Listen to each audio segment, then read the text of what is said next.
¿Qué tal, chicos? ¿Cómo les va? Esta es la clase del 29 de mayo del año 2020. Vamos a hacer la clase 9 y 10 juntas. ¿Por qué? Porque los temas no eran muy extensos. Entonces, como yo después le tengo que dar un seminario, doy 2 clases juntas y así le puedo dictar el seminario número 10. Vamos a hablar un poquito sobre qué es la ciencia. Ya estuvimos hablando de las clases anteriores. En principio podemos decir que ciencia es un cuerpo de ideas que está caracterizado por el conocimiento racional, sistemático, exacto, verificable y falible. Es decir, se puede equivocar, por eso es falible. La ciencia es una disciplina que utiliza el método científico. La finalidad de la ciencia, ¿cuál es? Enriquecer, el enriquecimiento del conocimiento objetivo de la humanidad. Ese es el objetivo de la ciencia, o la finalidad de la ciencia. Las ciencias se dividen en formales y fácticas. Dentro de las formales está la lógica y la matemática, y dentro de las fácticas, las ciencias naturales y las sociales. Ustedes saben también que las ciencias naturales se subdividen en física, química, biología, psicología. Y las ciencias sociales se subdividen en sociología, economía, ciencia política. Yo recién en las ciencias naturales nombré biología, que a su vez se subdivide en zoología y en botánica. Podemos decir así en rasgos generales que las ciencias formales son aquellas que estudian las ideas. En cambio, las ciencias fácticas son aquellas que estudian los hechos. A su vez, las ciencias fácticas se dividen en naturales y sociales. Mario Bunge, que falleció hace poquito, que se dedicó mucho al estudio de la ciencia, dijo que los rasgos esenciales de todo tipo de conocimiento que alcanzan las ciencias naturales y la sociedad son la racionalidad y la objetividad. Muy bien. ¿Qué se entiende por racionalidad? Se entiende que el conocimiento está constituido por conceptos e ideas, no por sensaciones, no por emociones. Eso es racionalidad. Por lo tanto, en cambio, la objetividad dice que el conocimiento concuerda con la verdad de los hechos a través de la observación y el experimento. Por eso, es decir, cuando ustedes escuchen algo objetivo, bueno, tiene que ser observado, tiene que ser experimentado, si no, no sirve. Yo le voy a dar algunas diferencias entre las ciencias formales y las ciencias fácticas. La ciencia formal trata de entes ideales, abstractos. En cambio, la ciencia fáctica no, trata de hechos. Las ciencias formales, los enunciados consisten en relaciones entre signos. En cambio, en las ciencias fácticas se refiere a sucesos y procesos concretamente. En las ciencias formales demuestran algo o prueban algo. En cambio, la ciencia fáctica verifica. Y entonces, una vez que verificó la hipótesis, la confirma o la rechaza. Las ciencias formales son autosuficientes, se valen por sí mismas. En cambio, las ciencias fácticas requieren datos empíricos acerca de las observaciones o experimentos, o sea que recurre a las ciencias formales. Las ciencias formales es deductiva, mientras que las fácticas es una red de inferencias deductivas, demostrativas y plausibles, inconcluyente sería la palabra. Las ciencias formales se quedan contentas o satisfechas con la lógica para demostrar sus teoremas. En cambio, a la ciencia fáctica o la lógica no le alcanza necesita de la observación y o el experimento.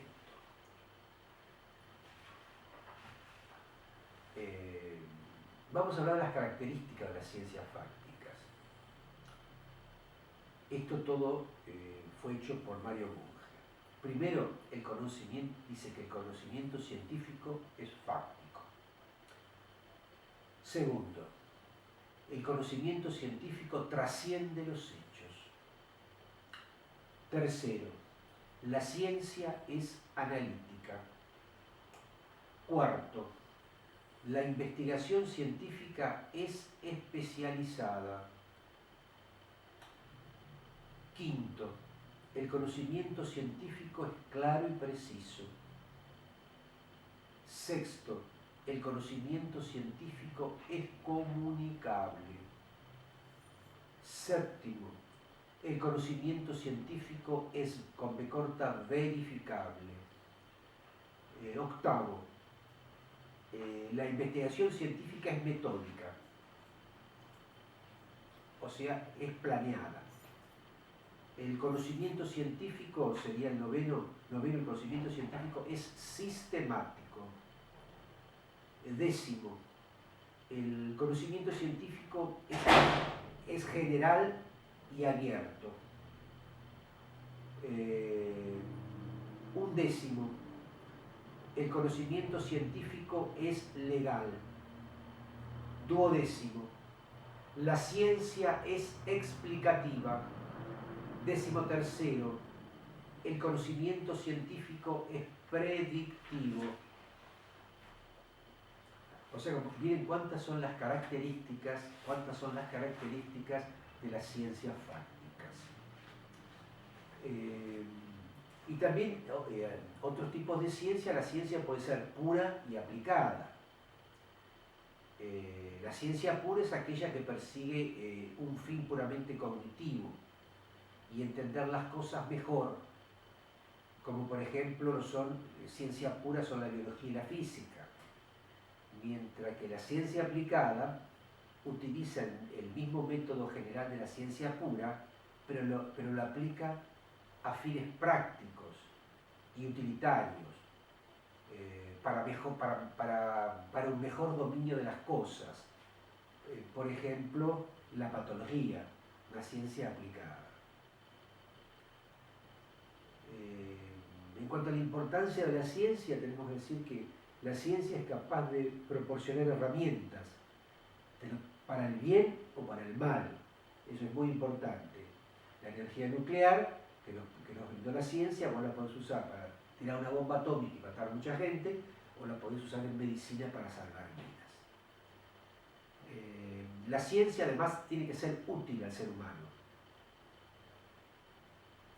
La ciencia comprende el mundo de acuerdo a los hechos. También tiene que crear el hábito de adoptar una actitud examinadora libre y valiente y acostumbrar a la gente a poner a prueba sus afirmaciones y a argumentar correctamente. Entonces podemos decir que la ciencia es valiosa como herramienta ¿para qué? Para domar la naturaleza, remodelar la sociedad, y es eficaz para el enriquecimiento, la disciplina y la liberación de la mente humana. Con respecto al conocimiento técnico, es un conocimiento especializado, es un conocimiento no científico, que caracteriza las artes y las habilidades personales.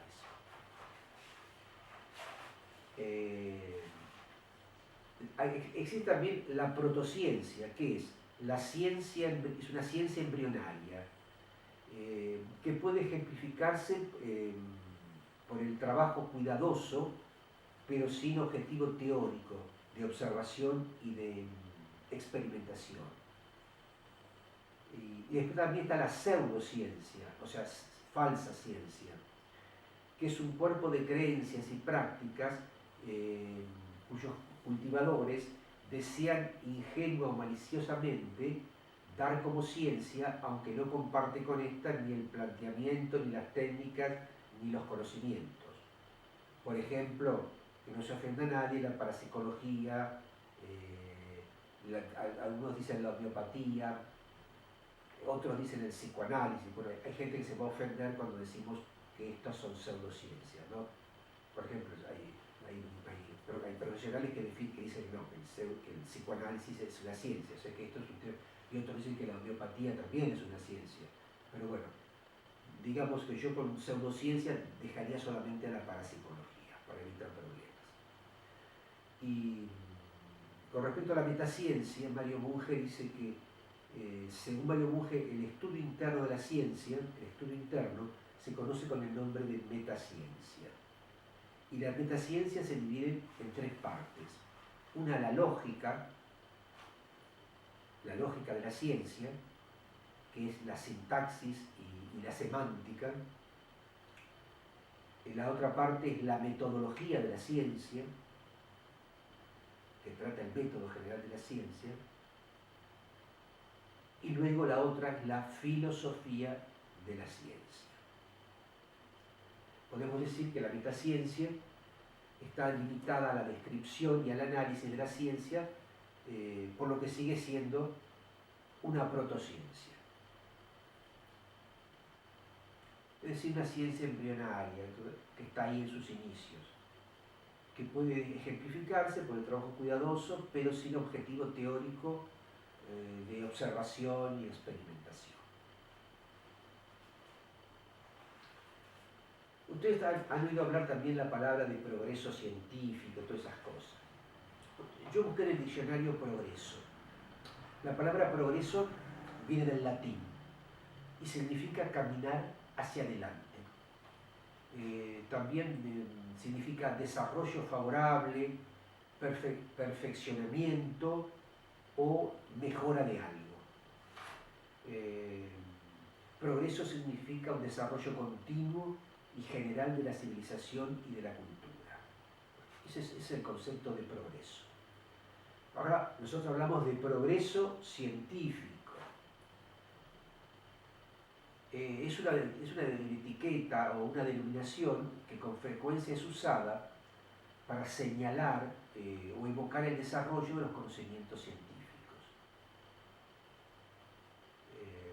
El progreso técnico depende en buena medida del progreso científico. ¿Se acuerdan que en las primeras clases decíamos que la tecnología y la ciencia se retroalimentaban, ¿no? Es como quien puso, es como el huevo y la gallina. Yo les dije que Roberto Koch descubrió el bacilo de la tuberculosis, el bacilo del Koch gracias al microscopio. Entonces, la técnica ayudó a la ciencia y viceversa.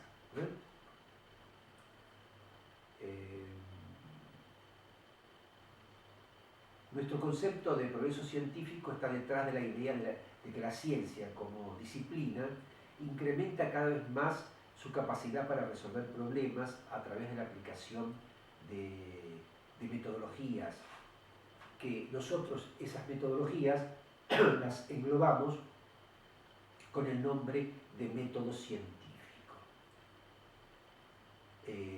Sin embargo, es posible que la ciencia no progrese indefinidamente, sino que llegue el fin de la ciencia. Esto es algo que se discute muchísimo. Yo eso de que va a llegar el fin de la ciencia no lo creo, porque el hombre siempre piensa y siempre cuestiona.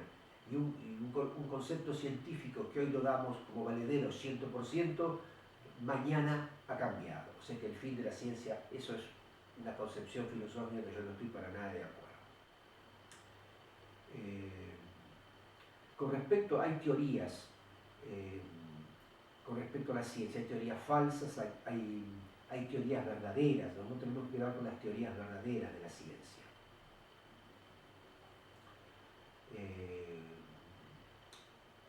Con respecto al método científico, tenemos que decir que es una combinación de deducción y de inducción, de matemática y de experiencia. Esta idea se remonta a Galileo, inclusive hasta un poco más atrás que Galileo, los científicos de la antigua Grecia.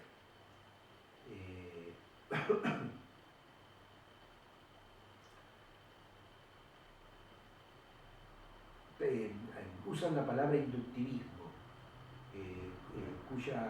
cuyo fundamento reside en considerar que los hechos justifican las teorías, en el sentido de hacerlas verdaderas de forma definitiva y permanente. Es decir, todas las teorías científicas son teorías abiertas. Hay también teorías cerradas, pero las teorías cerradas son rigurosamente formalizadas o formalizables en un lenguaje lógico-matemático. Las teorías cerradas se basan en determinados sistemas de axiomas y reglas lógicas. Las teorías cerradas no necesitan tener referencia alguna de verdades intuitivas ajenas a dicho sistema. También las teorías cerradas consideran que dos teorías diversas entre sí no pueden ser equivalentes, puesto que se basan en sistemas primitivos diferentes, primitivos lógicos diferentes. Es decir, en ciencia, para que haya progreso científico, aplicando el método científico, para que haya proceso científico, aplicando el método científico, las teorías no tienen que ser falsas, tienen que ser verdaderas, y las teorías tienen que ser abiertas y no cerradas, porque si no, no se enriquecen, nunca pueden mejorar.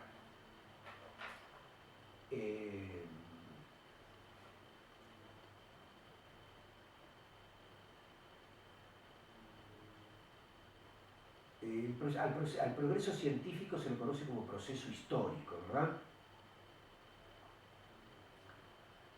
Hay que hacer una evaluación del progreso objetivo de la ciencia.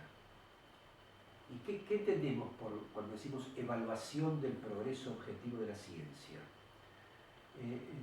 Son los cambios progresivos y regresivos de problemáticas para un conjunto estable de teorías científicas que ofrecen un marco o modelo teórico global.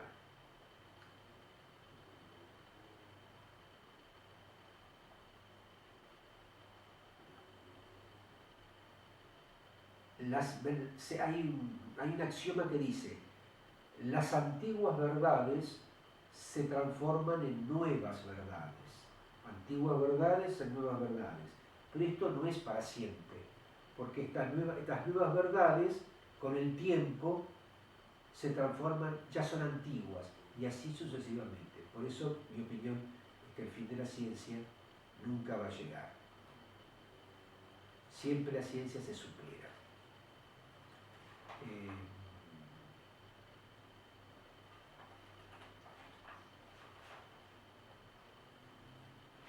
El filósofo Thomas Samuel Kuhn dice con respecto al progreso científico que el progreso científico no es un proceso acumulativo, sino por el contrario, dice que el proceso científico es una sucesión de cambios de paradigma, y que él llama esos cambios de paradigma, él los llama revoluciones científicas, ya que se tratan de cambios bruscos. Es de algo revolucionario, como un torbellino. O sea, que no es simplemente acumular conocimiento, sino que en el progreso científico se tienen que producir cambios de paradigmas.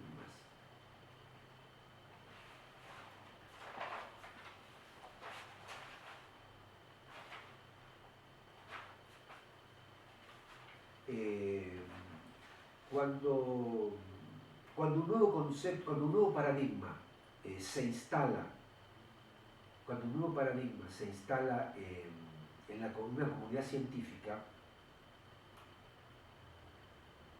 hay igualmente una fase de progreso en el marco de lo que Thomas Kuhn llama ciencia normal.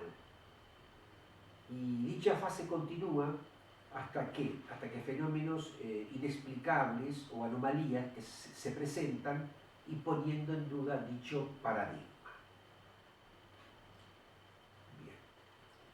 Bien. El progreso, un investigador llamado Etienne. Bueno, continuando, entonces, un investigador llamado Etienne Klein analizó la crisis de la ciencia y identificando el divorcio entre la sociedad y la ciencia moderna. Surgida esta última, la ciencia moderna, a través de Galileo y de Descartes.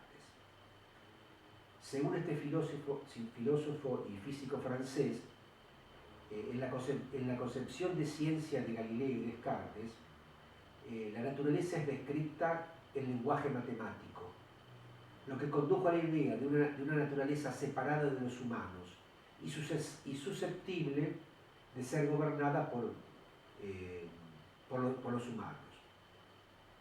Este señor Etienne Klein rechaza con énfasis la idea de una ideología cientificista, recordando que la ciencia no emite valores ni define el sentido de la vida humana, ni indica cómo vivir ni cómo relacionarse con los seres humanos.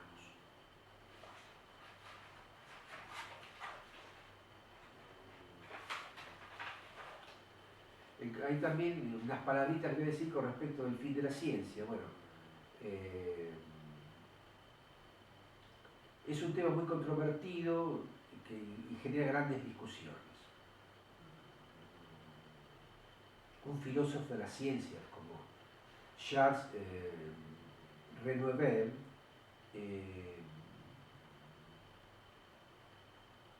entrevé e intuye la posibilidad de una síntesis única de conocimientos científicos.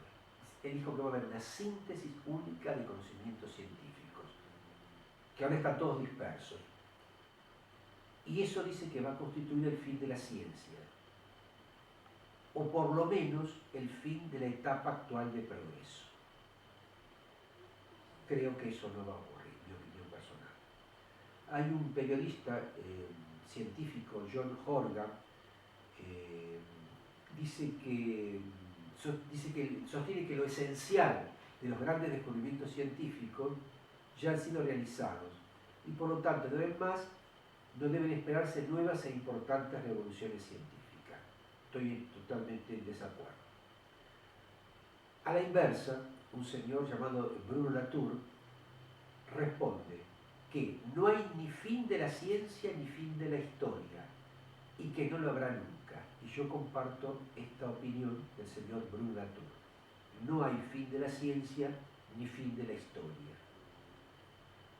Eso continúa hasta el fin de los tiempos.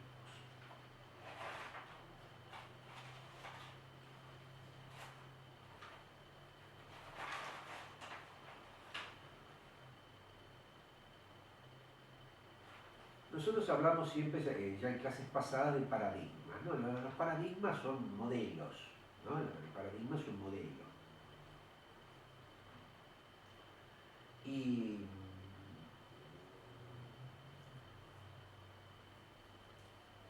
el filósofo Thomas Kuhn ha hecho un esquema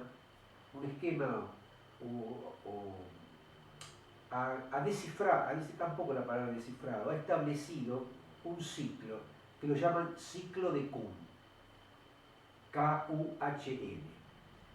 En este ciclo de Kuhn intervienen una palabra llamada presciencia, otra es la ciencia normal, otra es la crisis, después de la crisis viene la revolución y de ahí sale un concepto de ciencia actual y normal.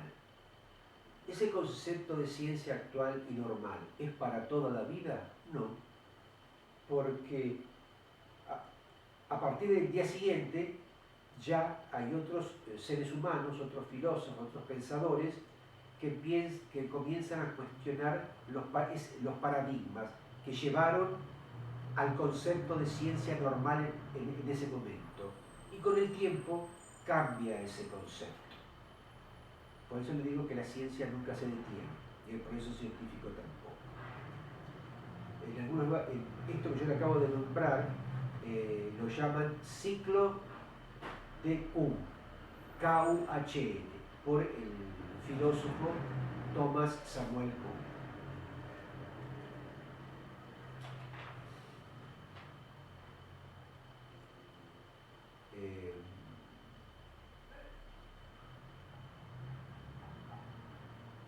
Hay ciertas reglas, dicen que un científico no debe criticar el paradigma en el que trabaja.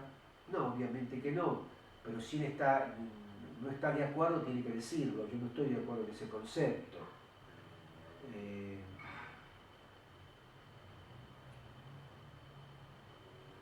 Dicen que también que un fracaso en la resolución de un problema es más un fracaso del científico que una insuficiencia del paradigma. Bueno, es decir, o sea, si fracasó el científico no le puede echar la culpa al pobre paradigma.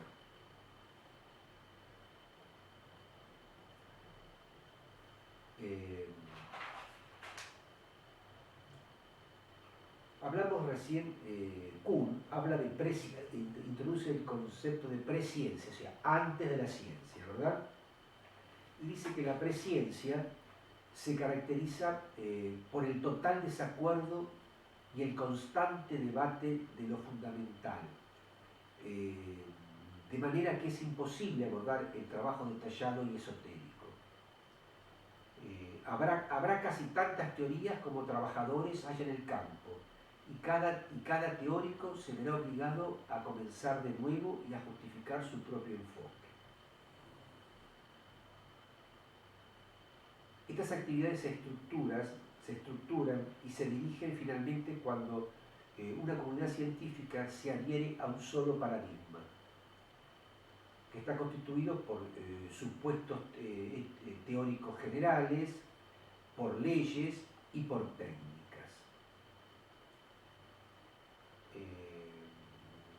Los que trabajan dentro de un paradigma,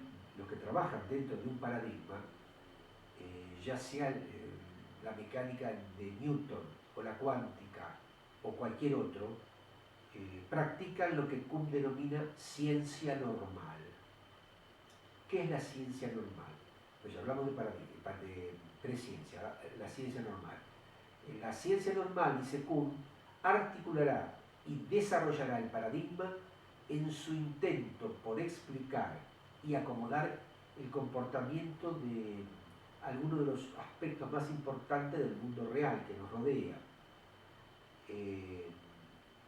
tal como se revelan a través de los resultados de la experimentación. Al hacerlo, experimenta dificultades y se encontrarán también con aparentes falsaciones. Si las dificultades de este tipo se escapan de las manos, se desarrolla la crisis que marca en su ciclo, ¿no? Y la crisis se resuelve cuando surge un paradigma completamente nuevo, que se gana la adhesión de un número de científicos cada vez mayor, hasta que finalmente se abandona el paradigma original acosado por los problemas. O sea, abandona el paradigma original acosado por los problemas. Es decir, insisto, con esto que acabo de decir, la ciencia nunca va a llegar a su fin, porque todos aceptan un paradigma, hasta que luego lo empiezan a cuestionar. Lo cuestionan, hasta que cambia el paradigma, cambia el modelo. Bueno, el modelo rige hoy, pero ya mañana comienza a ser objetado, hasta que logran el cambio. Es un cambio, es un proceso continuo y normal.